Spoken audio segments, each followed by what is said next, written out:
Hey guys, welcome to the latest in my revision videos that replicates what other teachers have been doing in school. And this time it is on the Weimar Republic from 1918 to 29. And we will start off at the beginning, the origins of the Republic, 1918 to 19. So it wasn't always a republic, it wasn't always called Weimar, it was the German Empire. And even before that, it was lots of German states. You can see them all there. You've got Prussia and Hanover and Hessen-Kassel and all sorts of other things. Separate states that all had their own leaders called electors. And they would elect an emperor, a Holy Roman Emperor. But in 1871, there was a war between Prussia and France. Prussia, who'd been gradually getting bigger and bigger and bigger, showed what they could do by beating France, with the help of the other states, German states. And it made the Germans realise that with all their language similarities and cultural similarities, although some differences, that they would be better in what they saw as a modern world, because it was to them, as one single nation state. But it was dominated by Prussia because they were the biggest, as you can see.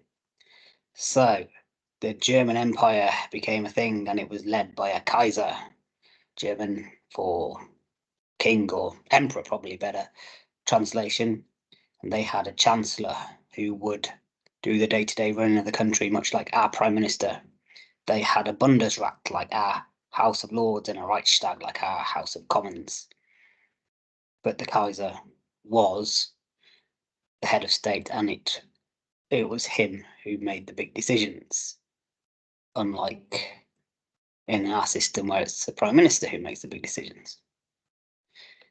Now, at the time of the start of World War One, their Kaiser was Wilhelm II, very interesting man, cousins with our king and the Tsar Nicholas II of Russia, the one who's executed by the communists.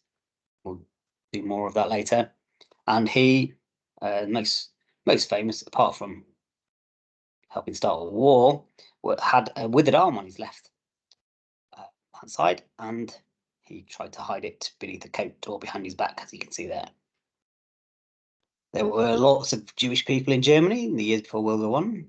Some have been there for years and years and years, decades, centuries even, and become very Germanized. You wouldn't be able to tell them unless you knew.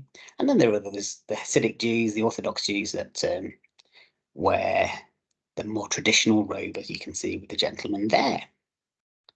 Now, Germany, because it had joined together and unified in the 1870s, had become a powerhouse of Europe. It was a huge country. It was a huge empire.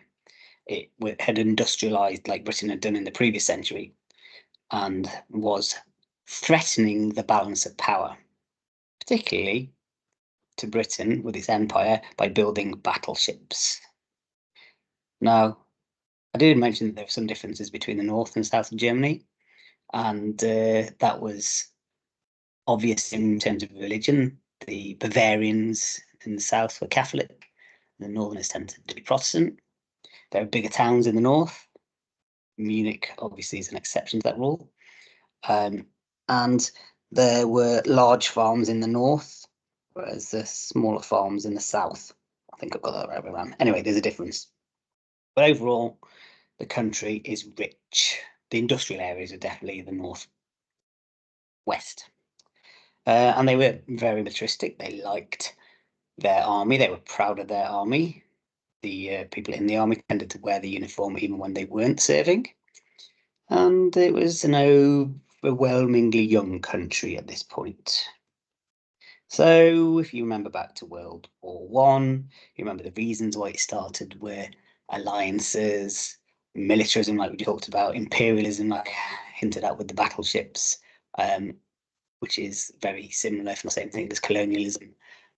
What else was there? The nationalism.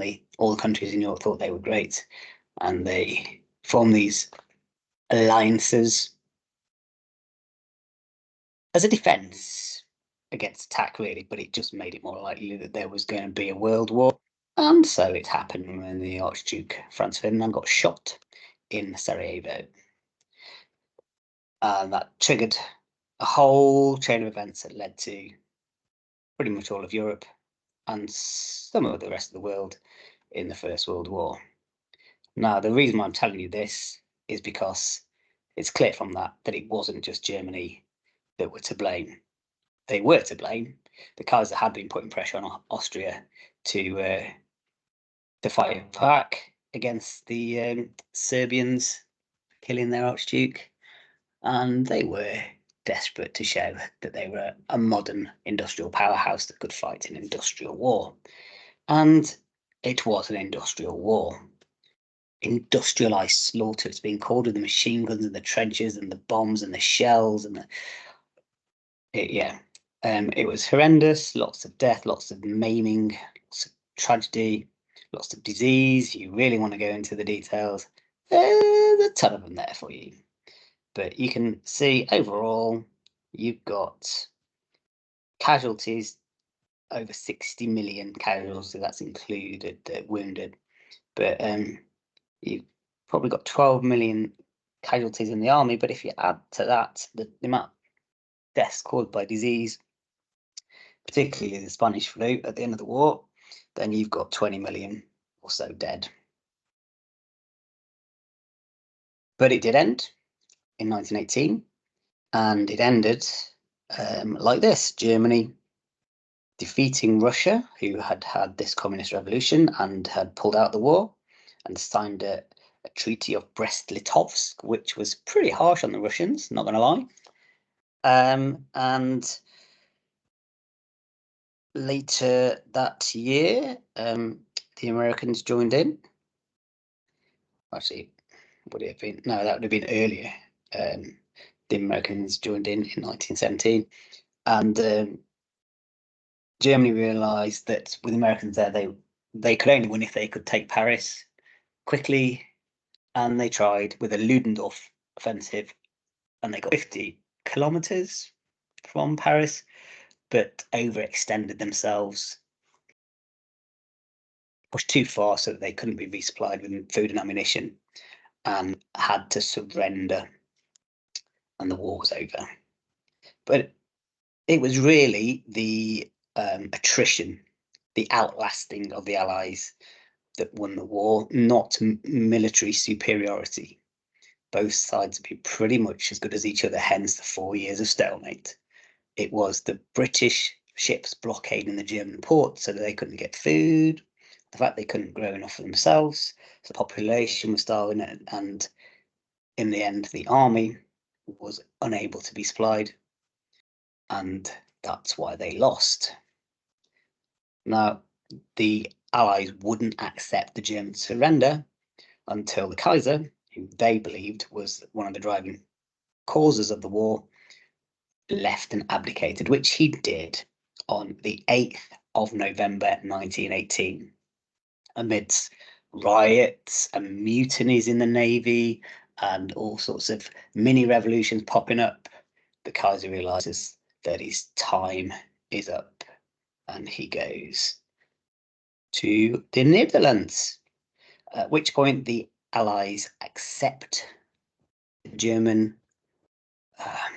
surrender, ceasefire, armistice.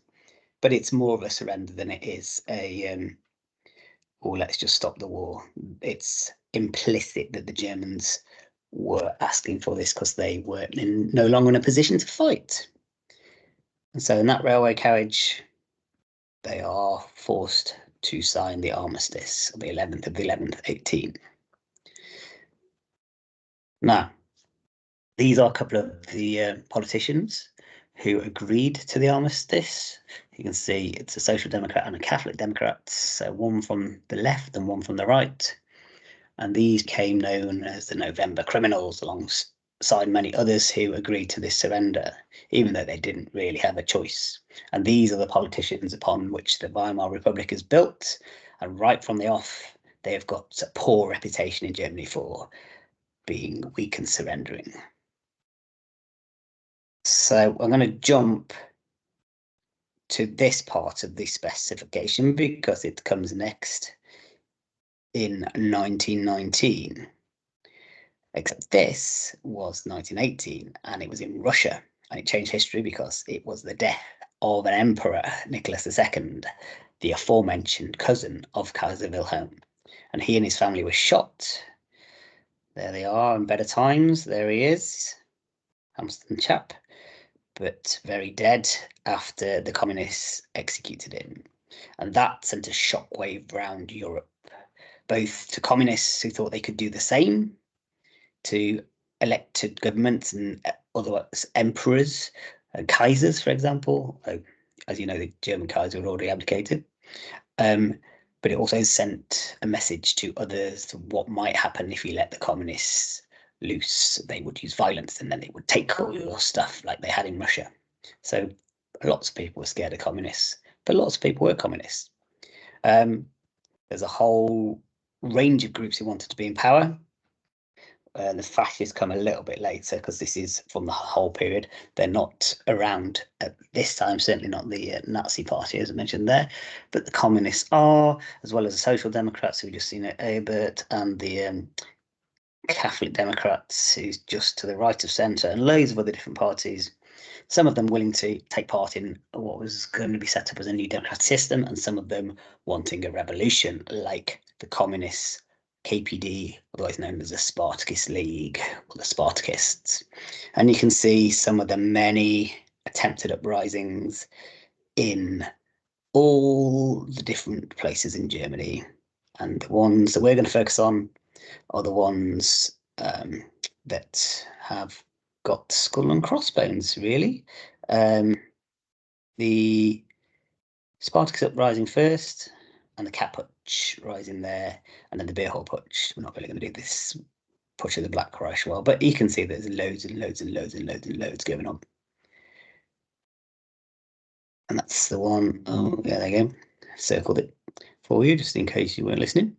So the first one we're going to have a look at is the Spartacus, because that's the one that comes first in January 1919. Now, you need to know this. I haven't got the pages for you to look at, sorry. But you need to know what they want. I'm going to tell you anyway. Excuse me, what they wanted, who their leaders were, how they tried to seize power, why they were unsuccessful, and how they could have succeeded against the government. So the leaders were Rosa Luxemburg and Karl Liebknecht, and they wanted to impose communism on Germany, just like the communists had done in Russia, named after a famous gladiator who led revolt in ancient Rome. So even a film about him. They all say, "I'm Spartacus." No, I'm Spartacus, to get him off. The German communists weren't quite so glamorous. Rosa Luxemburg, you know, she's otherwise known as Red Rosa. Karl Liebknecht, nice moustache, quite a dapper chap. But they were the leaders of the Spartacus, and they were unhappy with the new democratic system in Germany. They wanted communism. The army didn't like the fact that they had to surrender because they knew that they were as good as the British and the French. So they had come back with their weapons, with their uniforms, and they'd refused to give up and go back to a normal job. And they were called the Freikorps or the Free Corps. And they were roaming around Germany at this point, shooting people they didn't like, and very, very suspicious of left-wing people like the Spartakists. I'd say more than suspicious, they hated them with a passion and were not going to let them take over Germany. These were the hardcore of the German army. They just fought a war in the trenches for 4 years. You don't want to mess with these guys. So the Spartacus didn't think that the new democratic system was going to be in the best interest of the working people, so they staged an uprising on the 5th of January. They seized the headquarters of the government's newspaper and telegraph bureau and tried to organise a general strike, but it was badly organised. They are not well trained, and the Freikorps hated the communists, like we said, and were quite happy within 2 weeks to crush the Spartacus. Both Luxembourg and Liebknecht were killed, and the government had run away to, they had left Berlin to Weimar to get away from the trouble, which is why they get called the Weimar Republic. So the government looked weak. The Spartacus were crushed, so that wasn't a success. The Freikorps looked strong, and it's a bit of a mess, really, for everybody, but particularly for the new Weimar government. Right, so up to this one now, the Treaty of Versailles.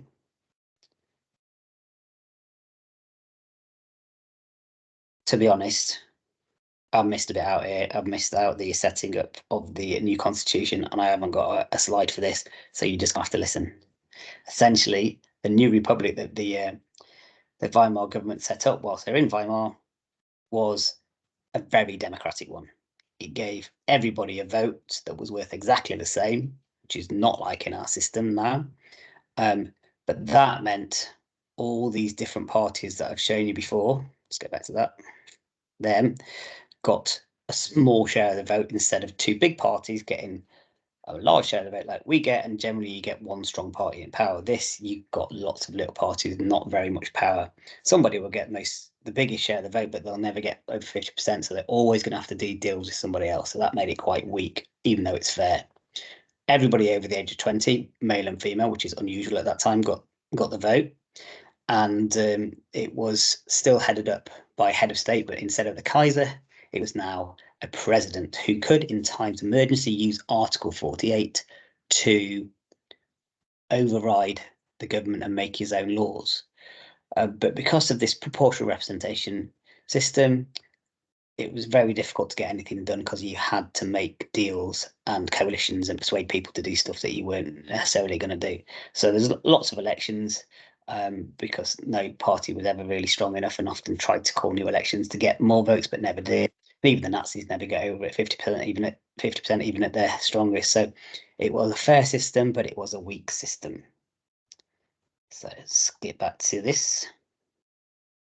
And we go to the Treaty of Versailles, which is one after this new constitution, this list of rules to set up how the country, this new democracy, was going to be run. So just been through. One of the first things they do after that, led by the Social Democrats, who get the biggest share, not 50%, remember, but the biggest share of the vote in the first elections, go off to sign the Treaty of Versailles. Now, they thought that they might get a good deal because President Wilson, the American leader during the war, had promised that he was going to come over and insist on 14 points that were going to be really fair, that nobody should do secret treaties behind each other's backs, that there should be a vast reduction in all the armies in Europe, and a League of Nations should be set up to sort out any more problems. And all of them seem really fair to everybody, including Germany. And that's what they thought they were going to get when they signed the armistice. Oh, no, they did not.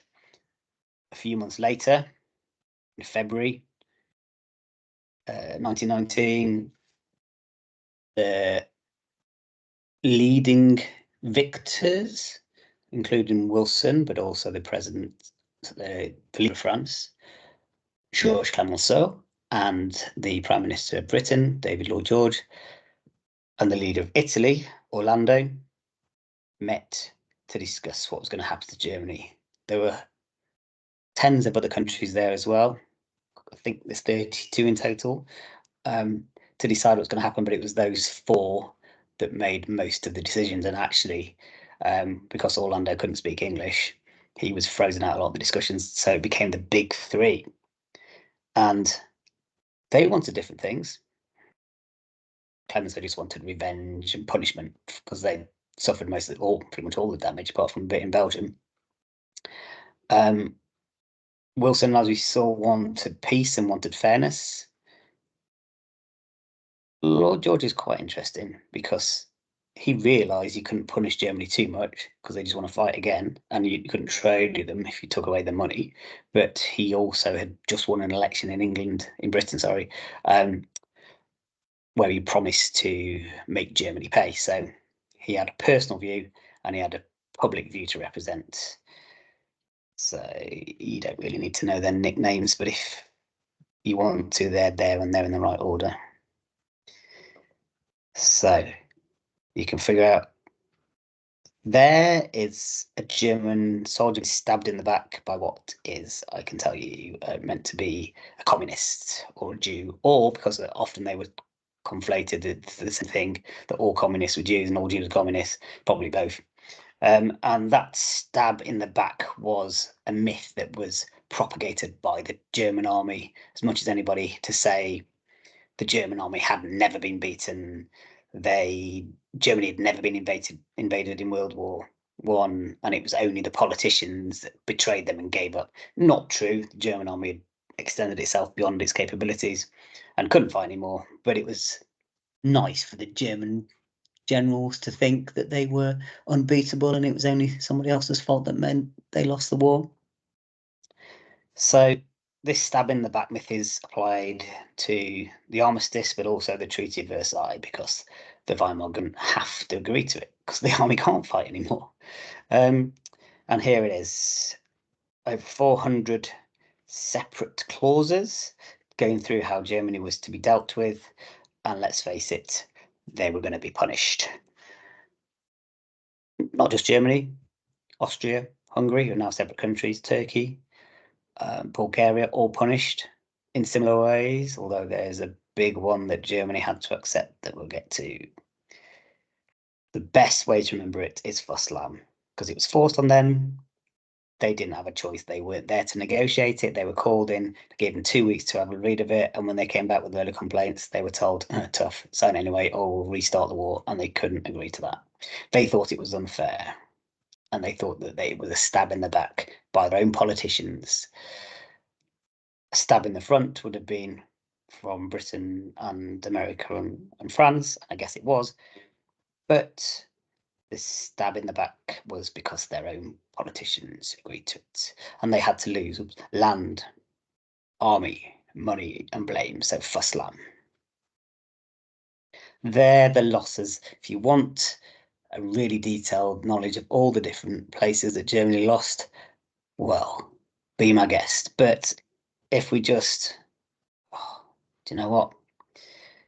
The main ones that you need to know are, we only really need to remember a couple, and the easiest ones to remember are Alsace-Lorraine, because Alsace is where you get Alsatians from, and Lorraine is where you get Quiche Lorraine from. There was this demilitarized zone, which is important, that Germans weren't allowed to have any army in, but they still owned and could tax. And Germans lived there.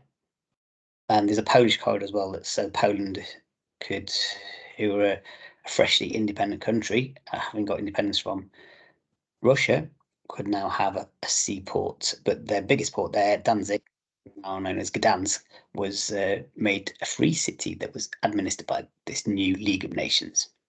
Anyways, Germany also lost colonies in Africa, and they were, like Danzig, run by other people for 15 years, generally Britain or sometimes France.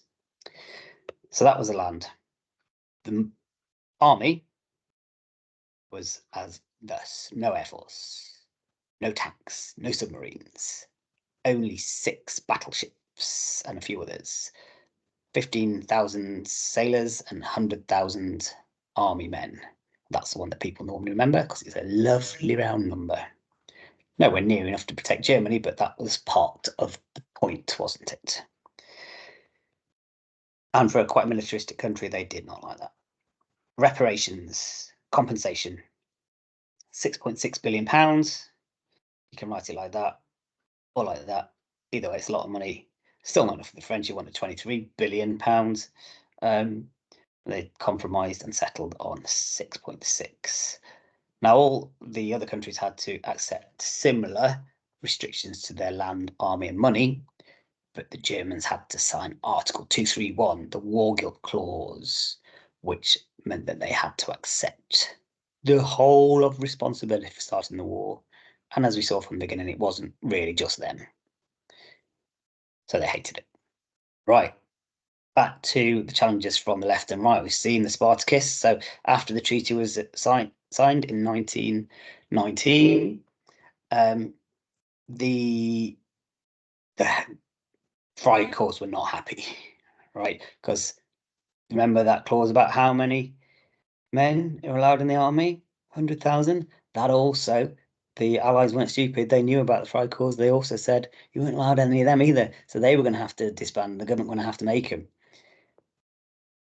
So what did they want? They wanted to put a right-wing strong leader in place, and they chose a guy called Wolfgang Kapp, who was their leader. And because of the term, the Treaty of Versailles, meaning that they would have to get down from 600,000 men, some of which in the regular army, some of which were roaming around Germany in the Freikorps units, had to be cut by, well, from 600,000 to 100,000.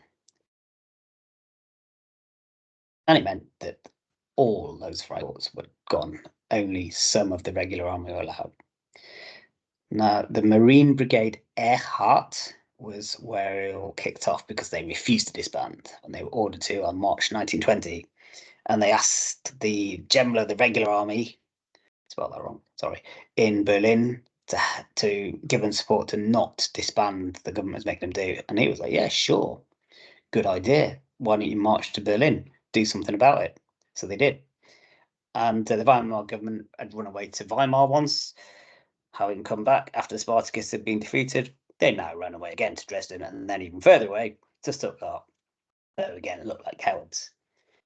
The one of the politicians who's in the Reichstag took charge. There he is, Wolfgang Kapp. He was their figurehead. And they would have succeeded too if it wasn't for those pesky unions, because the army refused to fire them, the navy wasn't there, because they're part of their military as well. They thought it'd be a great idea to have a right-wing guy in charge and have this military coup, but the people really didn't want it, and they had a secret weapon: strikes. There's no point being in charge of a country if there is no running water, gas, or electricity, or anything like that. So the unions said, right, we're going on strike. We don't want you in charge. What are you going to do? And they couldn't do much about that, really, to be honest. So it didn't really help that the people that Kapp asked to join him, when they realised the lack of support from people, refused to do so. And so Kapp ran away too to Sweden. Lots of running away. So what does it tell us about the Weimar government? Again, it shows they were weak. They couldn't fight their own battles. They relied on other people. Shows they're unpopular because they're getting attacked from the left and the right. So not good. There are some similarities and differences between the Spartacus and Kapp, which I don't think we need to go into. And to be honest, it's much better to get on to the next big problem. So for the next 3 years or so, the Weimar government struggled on, having to pay lots of money back to the Allies in reparations, sometimes not doing that. And the Allies got a bit angry and demanded that they did, and all got a bit fraught until 1921 happened, when the Allies had had enough and they were like, fed up with you not paying. Germany said, well, we can't afford it. We've had a war too. We ain't got any cash. You're taking all our factories off us, when we took up Alsace-Lorraine and the Polish corridor from us, so we can't get any money. And the Allies, Britain and France, said, rubbish, we don't believe you. You can pay. And if you can't, we'll take it away. So they did. They went into the Ruhr, which is the industrial area of Germany in the northwest, like I told you earlier, and they took the coal, iron, and steel that the Germans were producing. If you can't pay us cash, we'll take your stuff. And so the French soldiers invaded, and with some Belgian ones as well, made the German workers give them the goods from those industries I just mentioned, and the Germans went on strike again. But this time, the government was fully behind that and actually continued paying them. So the French, faced with these factories not working and coal mines not being mined, brought in their own. It wasn't quite as good because they didn't know how the systems worked. And the only way that the German government, the Weimar government, could pay the workers was by printing more, which you might think would work, but it doesn't, because just more paper notes doesn't mean you're richer. Otherwise, every government in every country would be rich the whole time because they would just solve any economic problems by going, print more money. It's not like cheating at Monopoly.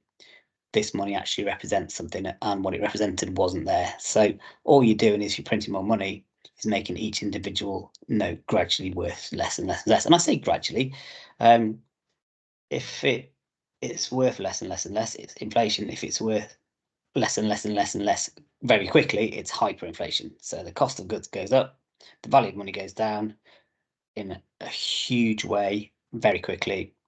And even though inflation was bad up to 1923, by 1923 it became a, a huge problem.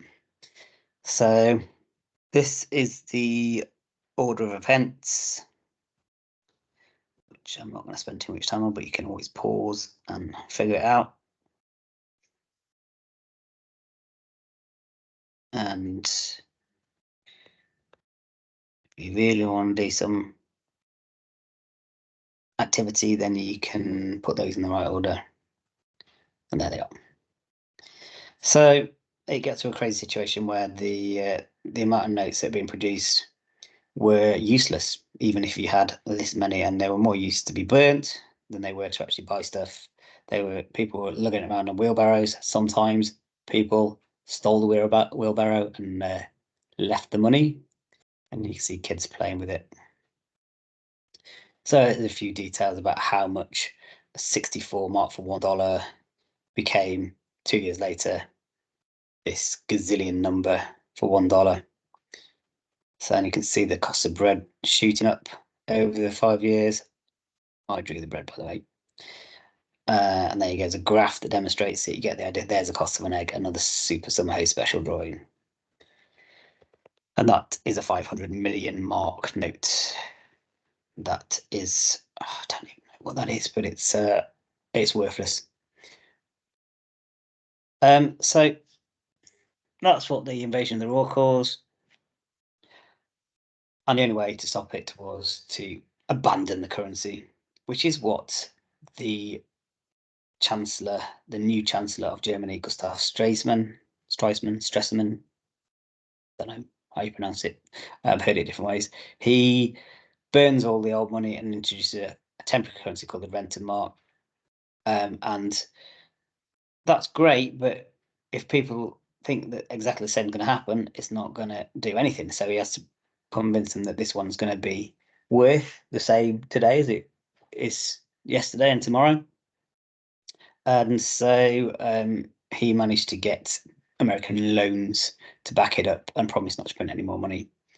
Eventually, they introduced a full-time currency, the Reichsmark, with both those were backed by a temporary bank. The Rentenmark was backed by the Rentenbank, and there's a new national bank called the Reichsbank that would back the Reichsmark. So the hyperinflation crisis was bad for most people, including the Weimar government, because it made them look stupid and weak again. But some people benefited. So the people who lost were anybody who had cash in your bed, cash in the bank. Not good. It was all going to be gone very, very quickly. If you had stuff, goods, things that were inherently worth something, not just a piece of paper, like a car or property or something, then you were going to probably be all right. People who had pensions were not good because that was paid out on a fixed rate and it'd be worth nothing at the end of 1923. Other groups of people who were winners were people who had debts because that was essentially wiped off. You've got 100 mark debt. That might have been a lot of money in 1918. By 1923, you could just pick up a note off the floor and pay it off straight away. So Stresemann, he, my history hero, looks a bit like me. Same initials, same birthday, and he sorted out hyperinflation. He called off the strikes in the raw so the industry got back on its feet again so that they could actually earn the money that they were printing. Or he stopped printing the money, as we see him burn all the old money. He got Charles Dawes, the American banker, on side to loan them money called the Dawes Plan. And the result of all that was the new currency and the French leaving the war in 1925, which actually made the French look pretty bad, and the Germans got a bit of sympathy. And that leads to a recovery of the Weimar Republic in the Golden Age. So the last two little bits that we're going to do are the good years, the golden years, golden age. So that's Superman, that's Iron Man, that's Spider-Man, this is Stresemann.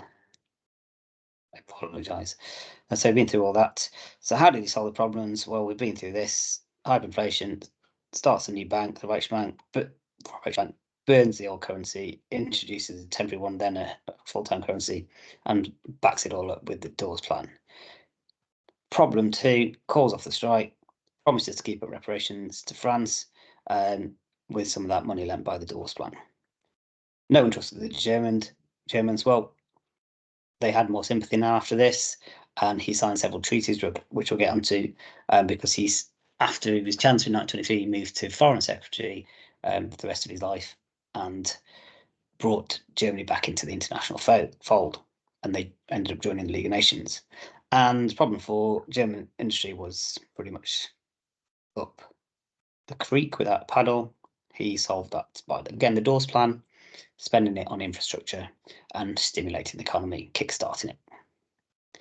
So his 5 major successes, we've talked about the Dawes Plan.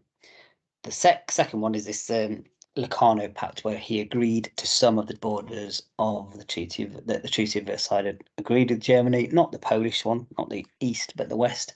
France, he said, fair enough, we're not gonna challenge them anymore. Made him quite unpopular with certain people, like on the right, Adolf Hitler, for example. But it allowed Germany to enter the League of Nations because the others were like, oh, we trust it now. Then in 1928, he signed the Kellogg-Briand Pact with 64 other countries, saying that war is illegal and you shouldn't do it. Initially, the French wanted it just to be them and the Germans agreeing it, but the Americans got involved and invited everybody else. And then the Young Plan is an extension of the Dawes Plan. Essentially, it gives Germany even longer to pay it and reduces the payments, not overall, but in stages even further. It doesn't really get into action before it's nullified by the Wall Street crash and the Depression.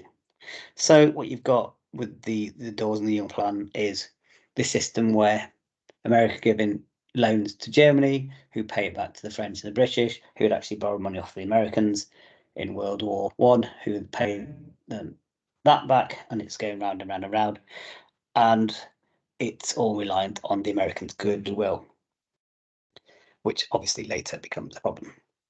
So Stresemann also internally gets the political parties work together, this great coalition, all these different left, right-wing parties who don't agree on anything. He managed to make them agree on things and get stuff done, make laws, introduce unemployment pay. But despite it causing 4 or 5 years of good times, the problem is if the Americans stop giving the money, it all falls down like a house of cards. Okay, that's my version of it. I call it the money go round, which I'm 100% sure that I didn't make up, but I can't find it on Google anywhere, so maybe I did. So Streisman, history hero, successes, but didn't solve them all.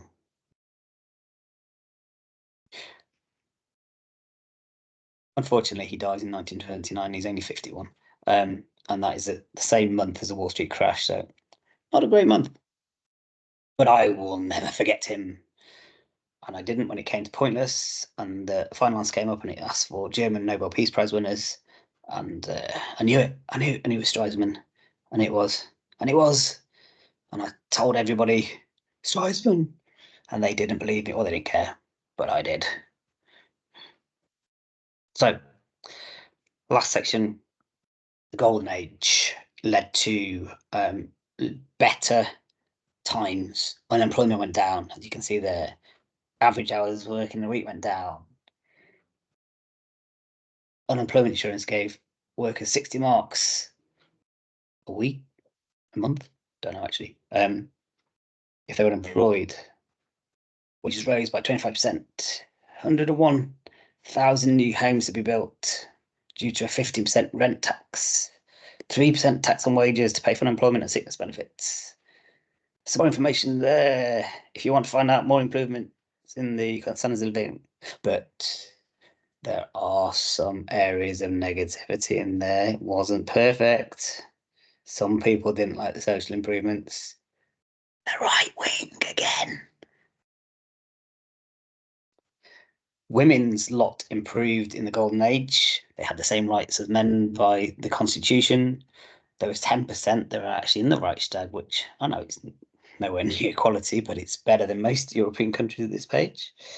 Women were becoming teachers and doctors and had their own magazines. But on the other hand, only 36% of women were in work and they were paid less than men.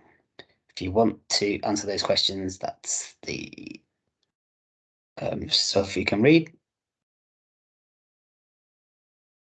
At the same time as this economic boom, I won't say it's a boom, it was in America, but this economic uptick led to some cultural developments. 1920s Germany was a very cultural place. Bauhaus architecture, art, cinema,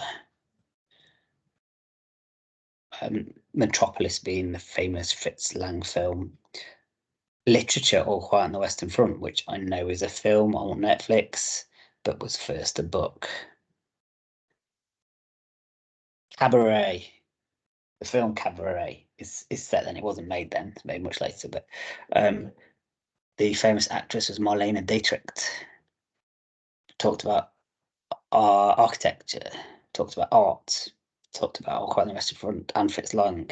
Whole thing going on, and the money's there to build the cinemas, build the buildings, build the theatres, build the cabarets. But well, some people were having a good time. Some people weren't. Some people thought that money should not be spent on good times, should be spent on people who needed it. Because not everybody had a job, remember, still 1.6 million unemployed, and they had some benefits, but maybe they should get more. And then those on the right wing, like the Nazi Party, said, this isn't German culture.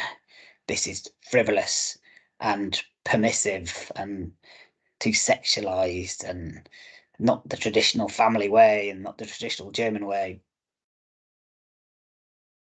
So overall, life in the Golden Age, you've got a cultural revival and an economic revival.